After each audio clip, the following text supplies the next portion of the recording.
चुनावी माहौल के बीच आज तमाम विपक्षी दलों ने बिहार की राजधानी पटना में एक मंच पर इकट्ठा हुए और साथ ही साथ आगामी चुनाव को लेकर रणनीति तैयार की। यह रणनीति सत्ता में बैठी केंद्र सरकार को कुर्सी से हटाने को लेकर की गई है।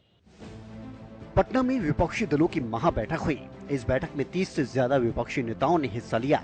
इस मीटिंग में आगामी लोकसभा चुनाव 2024 में बीजेपी के खिलाफ एकजुट होकर मैदान में उतरने की साझा रणनीति पर मंथन किया गया। विपक्षी दलों का ये महामंथन करीब 4 घंटे तक चला। इस बैठक के बाद ज्वाइंट प्रेस कॉन्फ्रेंस भी की गई। प्रेस कॉन्फ्रेंस में कांग्रेस नेता राहुल गांधी ने कहा कि देश बचाने के लिए कांग्रेस बलिदान देने को तैयार है। विपक्ष की बैठक की बड़ी बात यह है कि हम सब साथ हैं। बीजेपी और आरएसएस हिंदुस्तान की नींव पर आक्रमण कर रही है। ये विचारधारा की लड़ाई है और हम सब साथ खड़े हैं। हमने निर्णय लिया है कि हम एक साथ काम करेंगे और अपनी सामान्य विचारधारा की रक्षा करेंगे। ये विपक्षी एकता की प्रक्रिया है जो आगे बढ़ेगी। देखिए, जैसे आप जानते हैं, हिंदुस्तान की नींव पर आक्रमण हो रहा है। फाउंडेशन पर, इंस्टीट्यूशंस पर, आवाज पर बीजेपी और आरएसएस आक्रमण कर रही है। मैंने मीटिंग में भी कहा, यह विचारधारा की लड़ाई है और इसमें हम सब एक साथ खड़े हैं। हम में जरूर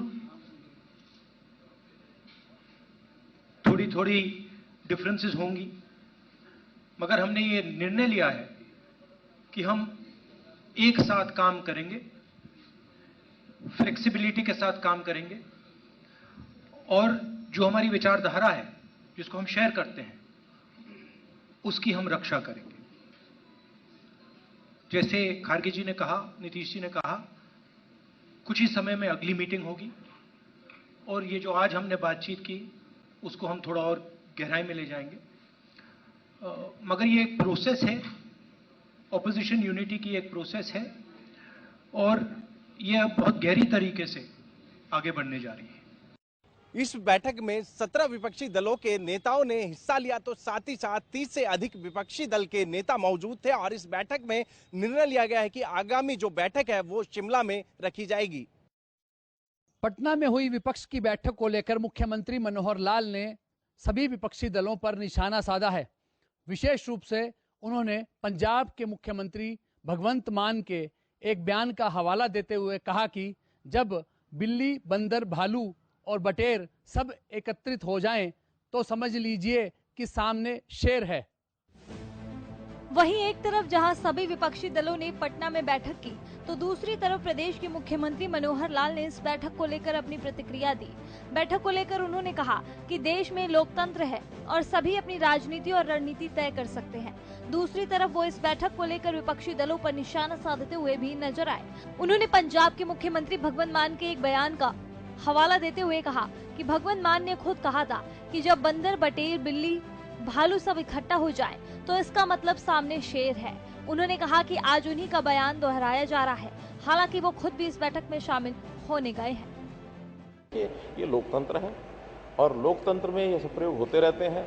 कोई पहली बार हो रहा है ऐसा नहीं है, ये पहले भी होते रहे हैं। और जब से देश में लोकतंत्र का ये जागरण हुआ है, यानी देखा जाए तो एक समय ऐसा था कि कांग्रेस मतलब शासन, शासन मतलब कांग्रेस। जैसे टूथपेस्ट मतलब कोलगेट, कोलगेट मतलब टूथपेस्ट, ये सिनोनिमस हो गए थे। तो ऐसे ही शासन और कांग्रेस ये सिनोनिमस हो गए थे। लेकिन 1970 में देश में जब आपातकाल लगी, संयोग से 25 जून आ रहा है, 25 जून का दिन इसी बात के लिए जाना जाता है कि देश में ऐसा काला कानून लागू किया गया जिसके कारण से जन जागरण हुआ। और जन जागरण के बाद पहली बार कांग्रेस शासन को पलटा मारा गया। तब वोटर को समझ में आया कि नहीं, वोट में एक ताकत है और उस वोट की ताकत के कारण से जनता जागरूक होने के बाद क्या ठीक है क्या गलत है इसका विवेक जनता जानती है और जनता उसके अनुसार निर्णय लेती है। तो कोई कुछ भी करे, आखिर जब किसी का बस नहीं चलता तो सब कुछ बटोरते हैं, इधर से बटोरते हैं, उधर से बटोरते हैं। ठीक कहा हमारे मुख्यमंत्री पंजाब मान ने कि इस मौके पर कोई बटेर, कोई बंदर, कोई बिल्ली, कोई भालू जब सब इकट्ठे होते हैं, तो जब इकट्ठे होते हैं तो उस समय क्यों इकट्ठे होते हैं? इसलिए इकट्ठे होते हैं कि सामने एक शेर है। तो मैं नहीं कह रहा, ये कहा पंजाब के थे मान साहब ने। के सामने कोई शेर है। अच्छा, मैं वही कह रहा हूँ, उस बंदर बटेर और भालू शेर के उसमें, उस झुंड में, शेर तो सामने ही है, तो उस झुंड में अब वो भी जाके खड़े हो गए, उनको भी ध्यान में आ गया कि सामने शेर है। इसलिए मित्रों, ये सारी चीजें लोकतंत्र में चलती रहती हैं, कोई समस्या नहीं है। मुख्यमंत्री मनोहर लाल परिवार पहचान पत्र को लेकर हुई समीक्षा बैठक के बाद पत्रकारों से रूबरू थे। उन्होंने स्पष्ट किया कि परिवार पहचान पत्र में जो भी दिक्कतें आ रही हैं, जो भी शिकायतें आई है, उनका निराकरण जल्द किया जाएगा। पीएम मोदी इन दिनों अमेरिका दौरे पर है। ये दौरा कई मायनों में खास है। एक तरफ जहां पीएम मोदी ने अमेरिकी संसद को दूसरी बार संबोधित किया, तो वहीं उन्होंने भारत में लोकतंत्र और मुस्लिमों की स्थिति को लेकर भी खुलकर जवाब दिया। प्रधानमंत्री नरेंद्र मोदी का अमेरिकी दौरा काफी अहम है। पीएम मोदी ने गुरुवार देर रात अमेरिकी संसद को दूसरी बार संबोधित किया। इस दौरान अमेरिकी सांसदों ने तालियों की गड़गड़ाहट के साथ उनका शानदार स्वागत किया। पीएम मोदी ने इस दौरान भारत और अमेरिका के रिश्तों पर बोलते हुए एआई का मतलब बताया। उन्होंने कहा कि पिछले कुछ सालों में एआई यानी आर्टिफिशियल इंटेलिजेंस में काफी प्रगति हुई है और साथ ही दूसरी ओर एआई यानी अमेरिका और इंडिया के संबंधों में भी महत्वपूर्ण विकास हुआ है। इसके अलावा पीएम मोदी ने वहां पत्रकारों के सवालों के जवाब भी दिए, जिसमें उन्होंने एक सवाल के जवाब में भारत में लोकतंत्र और अल्पसंख्यकों की स्थिति पर सवाल उठाने वालों को करारा जवाब दिया। भारत और अमेरिका दोनों के डीएनए में लोकतंत्र है। लोकतंत्र हमारा स्पिरिट है, लोकतंत्र हमारी रगों में है, लोकतंत्र को हम जीते हैं और हमारे पूर्वजों ने उसको शब्दों में ढाला है संविधान के रूप में, और हमारी सरकार लोकतंत्र के मूलभूत मूल्यों को आधार लेकर के बने हुए संविधान के आधार पर चलती है। पिछले कुछ दिनों से भारत में अल्पसंख्यक और खास तौर पर मुस्लिमों के अधिकारों को लेकर चर्चा हो रही है। पीएम मोदी के अमेरिका दौरे से पहले ही अमेरिका में भी ये मुद्दा गरमाया रहा। तो वहीं पीएम मोदी ने अमेरिकी संसद से भारत की वास्तविक स्थिति से दुनिया को रूबरू कराया।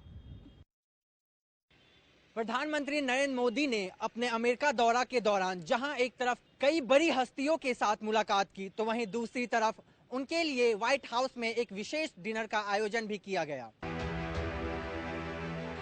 प्रधानमंत्री नरेंद्र मोदी अमेरिका के दौरे पर हैं। अमेरिकी संसद के संयुक्त सत्र को संबोधित करने के बाद पीएम मोदी राजकीय डिनर के लिए गुरुवार को व्हाइट हाउस पहुंचे। राष्ट्रपति जो बाइडेन और प्रथम महिला जिल बाइडेन ने पीएम मोदी का स्वागत किया। वहीं इस डिनर में भारत समेत दुनिया भर के करीब 400 हस्तियों ने हिस्सा लिया। पीएम मोदी की इस यात्रा को काफी खास माना जा रहा है। दोनों देशों को उम्मीद है कि इससे उनके संबंध और गहरे और मजबूत होंगे। पीएम के सम्मान में एक खास राजकीय डिनर का आयोजन किया गया। पीएम के अलावा पत्नी नीता अंबानी के साथ उद्योगपति मुकेश अंबानी से लेकर महिंद्रा कंपनी की चेयरपर्सन आनंद महिंद्रा, भारतीय मूल के सीईओ सुंदर पिचाई, माइक्रोसॉफ्ट के सीईओ सत्या नडेला और उनकी पत्नी अनु नडेला, भारतीय अमेरिकी बिजनेस एग्जीक्यूटिव इंदिरा नुई और एप्पल के सीईओ टिम कुक भी व्हाइट हाउस के राजकीय डिनर में शामिल हुए। इसके अलावा भारत सरकार के प्रतिनिधियों के विदेश मंत्री एस जयशंकर, राष्ट्रीय सुरक्षा सलाहकार अजीत डोभाल, विदेश सचिव विनय मोहन क्वात्रा आदि मौजूद रहे। वहीं अमेरिका के विदेश मंत्री एंटनी बिल्कन, अमेरिकी स्पीकर नैन्सी पेलोसी और भारत में अमेरिकी दूत एरिक गारसिटी ने भी अपनी मौजूदगी दर्ज कराई। मेहमानों की सूची पर यही विराम नहीं लगा। इस रात्रि भोज में और भी तमाम बड़ी हस्तियों ने हिस्सा लिया। आपको बता दें कि ये डिनर अपने आप में काफी खास था। इस डिनर के मेन्यू में marinated millet, grilled corn, kernel salad, compressed watermelon और टैंगी एवोकाडो सॉस शामिल है। जबकि मेन कोर्स में stuff portobello mushroom, creamy saffron infuse risotto को शामिल किया गया है। इसके अलावा sumac roasted, sea bass, lemon yogurt sauce, crisped millet cake और समर स्क्वैश को शामिल किया गया। आपको बता दें कि इस डिनर में सबसे खास बात ये रही कि इस डिनर के मेन्यू को अमेरिका की प्रथम महिला जिल बाइडेन ने गेस्ट शेफ नीना और अन्य व्हाइट हाउस के शेफ के साथ मिलकर तैयार किया। एक तरफ जहां बीजेपी जेजेपी गठबंधन को लेकर सवाल जो है खड़े किए जा रहे हैं, वहीं दूसरी ओर उप मुख्यमंत्री दुष्यंत चौटाला बार बार गठबंधन में सब ठीक होने की बात कहते हुए जो है नजर आ रहे हैं। एक बार फिर से जो है गठबंधन पर जो है उप मुख्यमंत्री ने अपनी प्रतिक्रिया दी है। एक तरफ जहां बीजेपी जेजेपी के गठबंधन को लेकर लगातार सवाल उठ रहे हैं, दूसरी तरफ प्रदेश के डिप्टी सीएम दुष्यंत चौटाला कई बार इसको लेकर अपनी प्रतिक्रिया दे चुके हैं और गठबंधन में सब ठीक होने की बात कह चुके हैं। वहीं अब एक बार फिर से गठबंधन को लेकर अपनी प्रतिक्रिया देते हुए नजर आए हैं। पत्रकारों से बातचीत करते हुए दुष्यंत चौटाला ने कहा कि हमने गठबंधन बड़ी मजबूती से निभाया है, हमारे अंदर कोई मतभेद या मनभेद नहीं है। मैं हर बार कहता हूँ सब कुछ ठीक ठाक है। आज प्रदेश की सरकार चलाने के लिए दोनों पार्टियों का गठबंधन है और उस गठबंधन को हमने 4.5 साल बड़े मजबूती से निभाया और मुझे कोई संशय नहीं है कि आगे भी उसके अंदर कोई हमारे मतभेद और मनभेद है। मुझे लगता है आपको भी अब चटकारा आने लग गया कि हम दिखते और यही सवाल आप पूछते हो। मैं तो 3.5 साल में जब भी आपके साथ बैठा हूं, सबसे पहला सवाल ये पूछते हो ऑल इज वेल, मैं कहता हूँ ऑल इज वेल, और ये आपको बोल देता हूँ। जिस दिन नॉट वेल होगा आपको अपने आप पता चल जाएगा, आपको पूछने की भी जरूरत नहीं। आज प्रदेश के अंदर ये अलायंस ही स्टेबल गवर्नमेंट दे। वहीं इस दौरान दुष्यंत चौटाला कांग्रेस नेता रणदीप सुरजेवाला पर भी जमकर निशाना साधते हुए नजर आए। साथ ही कहा कि अगर कोई सबसे ज्यादा जलील होने के बाद भी कुर्सी से चिपका रहा है तो वह रणदीप सुरजेवाला था। सबसे ज्यादा कुर्सी के कोई चिपका आदमी था जलील होने के बाद भी, तो 10 साल के कांग्रेस के शासन में रणदीप सुरजेवाला जी थे। नहीं थे तो बता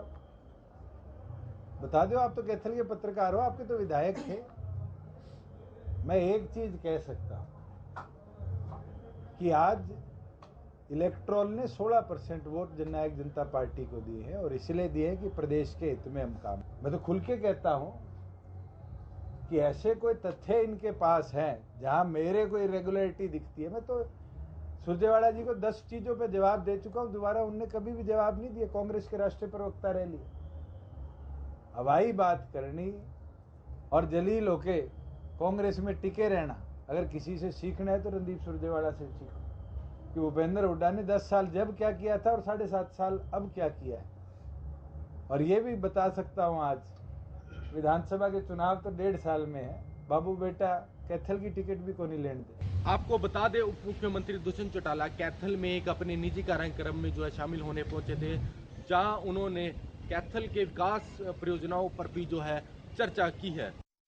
वीरेंद्र सिंह के परिवार और चौटाला कुनबे के बीच चल रहा वार पलटवार का दौर थमने का नाम नहीं ले रहा है। दिग्विजय चौटाला ने बीजेपी सांसदों के ऊपर गायब रहने का आरोप लगाया तो इसके जवाब में लोकसभा सांसद बृजेंद्र सिंह ने दिग्विजय चौटाला को खुद की ही पार्टी का स्वयंभू करार दे दिया है। जननायक जनता पार्टी के प्रधान महासचिव दिग्विजय चौटाला ने पिता अजय चौटाला और भाई दुष्यंत के सांसद के कार्यकाल को याद करते हुए बीजेपी के मौजूदा सांसदों को लेकर बड़ा बयान दिया। इसका जवाब देने के लिए खुद हिसार से सांसद बृजेंद्र सिंह सामने आए। दरअसल दिग्विजय ने सांसदों पर गायब रहने के आरोप लगाए थे। उनके इस आरोप पर पलटवार करते हुए बृजेंद्र सिंह ने कहा, अगर ये टिप्पणी किसी एमपी या एमएलए ने की होती तो मैं इसका जवाब जरूर देता, लेकिन दिग्विजय तो घर की पार्टी का स्वयंभू नेता थे, वो अभी तक सरपंच तक नहीं बन पाया है। गठबंधन को लेकर भी बृजेंद्र सिंह ने एक बार फिर से साफ किया, शुरू से ही गठबंधन को लेकर पार्टी से अलग सोच रखने वाले बृजेंद्र और उनके पिता वीरेंद्र सिंह अभी भी अपने स्टैंड पर कायम हैं। उन्होंने कहा कि बीजेपी का कोई भी नेता या कार्यकर्ता समझौते से खुश नहीं है। सरकार चलाने की मजबूरी में जेजेपी के साथ गठबंधन किया गया था। गुमशुदा सांसद कहा है बीजेपी के, तो उनमें से आप भी है, इस पे क्या टिप्पणी करें? देखो, ये टिप्पणी अगर किसी एमपी एमएलए ने दी होती तो मैं इसका जवाब देना उचित समझता। अब एक अपने घर की पार्टी का स्वयं कोई आदमी नेता बना हुआ है जो आज तक शायद सरपंच कहीं नहीं बना, डिग्रियां कहता कुछ है, असलियत कुछ और है, तो ऐसे व्यक्ति के बात का जवाब देना मैं कोई ज़्यादा उचित नहीं समझता। इतना ज़रूर कहूँगा, कई बार राजनीतिक क्या बोलें, पॉलिटिकल कंपल्शन हो जाती हैं, वो मैं समझता हूँ, लेकिन मेरी नज़र में हमारी पार्टी का तो कोई नेता कार्यकर्ता ऐसा नहीं है जो ये कहता हो कि जी हम इस समझौते से बड़े खुश हैं। ऐसी क्या मजबूरी है पार्टी की जो मजबूरी यही है जी, सरकार चलानी थी, और ये चीज तो सब कहते हैं। वहीं बीजेपी और जेजेपी गठबंधन को लेकर एक बार फिर से कड़े तेवर दिखाते हुए बृजेंद्र सिंह ने कहा कि समझौते से पार्टी का कोई भी नेता या कार्यकर्ता खुश नहीं है, लेकिन बीजेपी को सरकार चलाने के लिए जेजेपी से गठबंधन करना पड़ा था।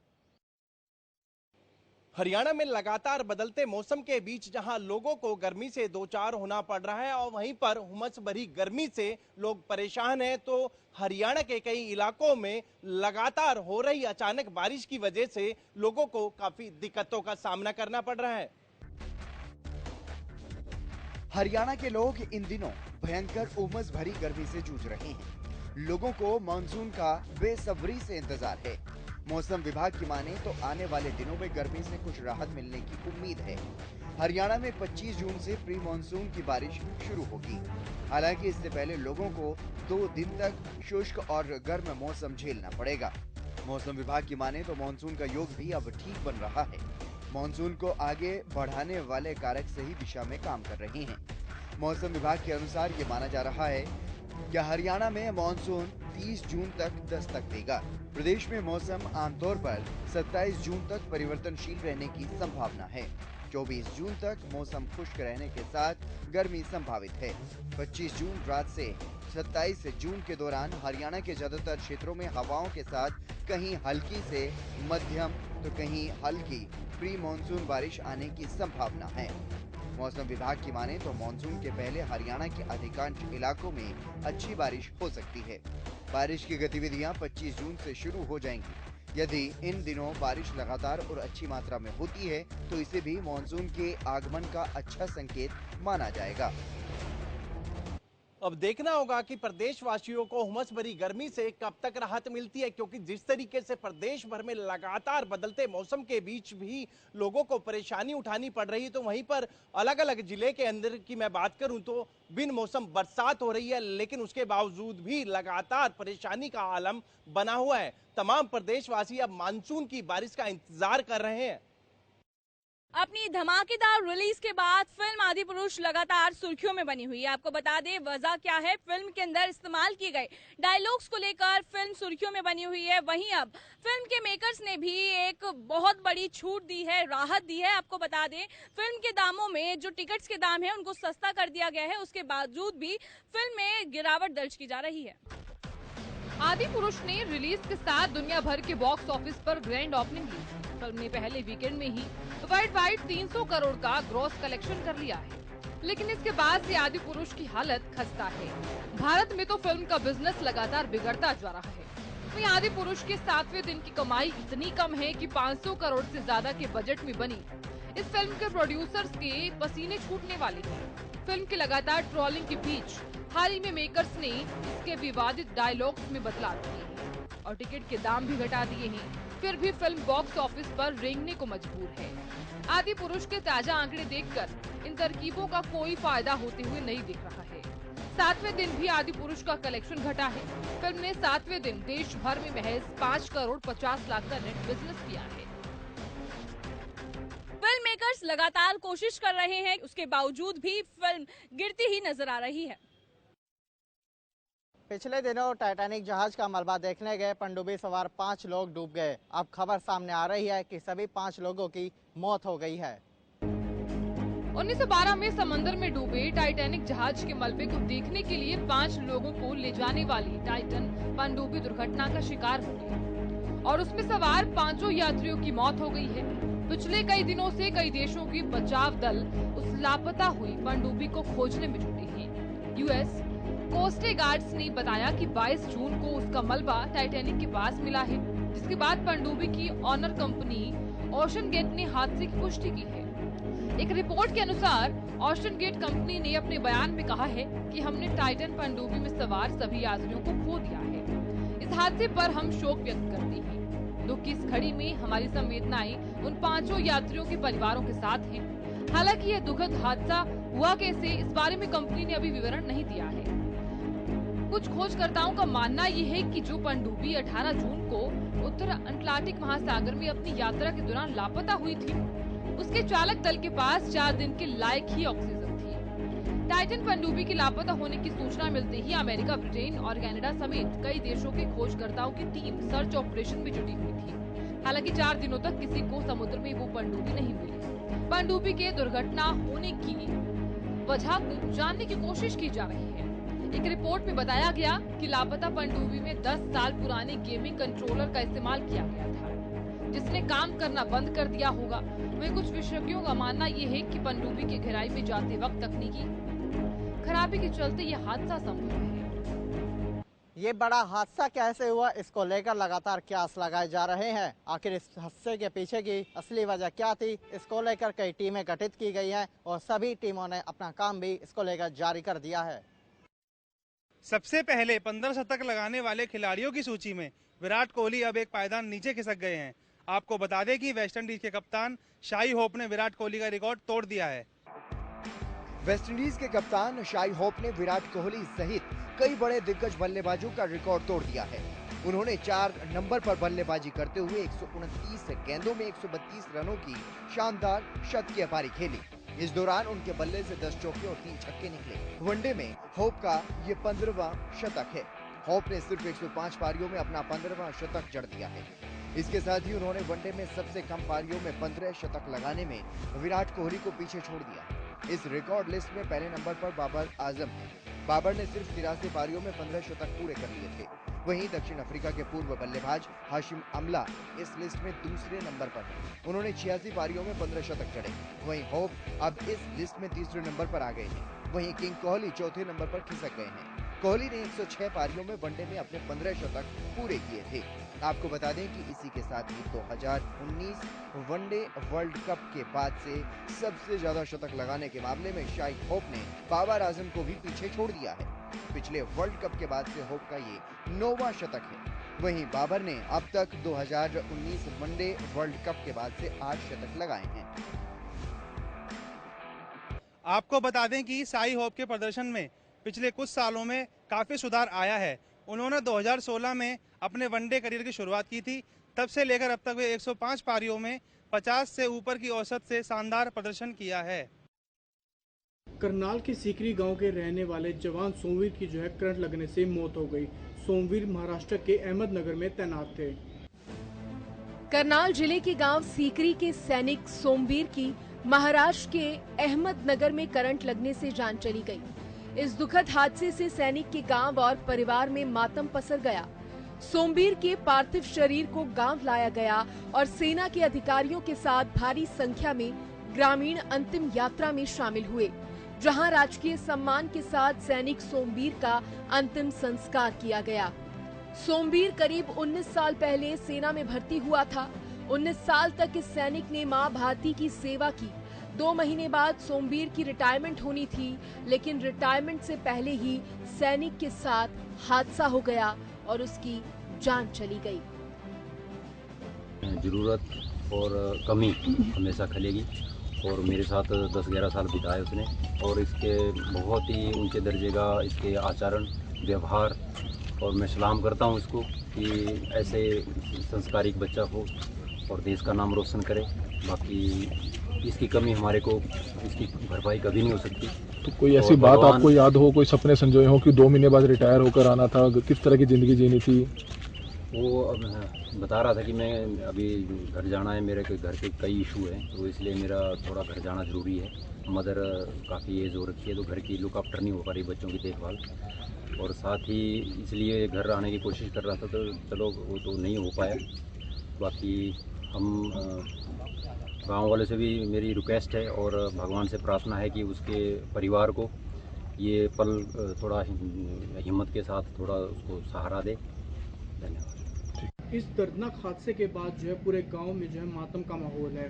सोमवीर के दोनों बच्चों का जो है रो रो कर बुरा हाल है और आखिरी बार जो अपने पिता को उन्होंने सैल्यूट किया।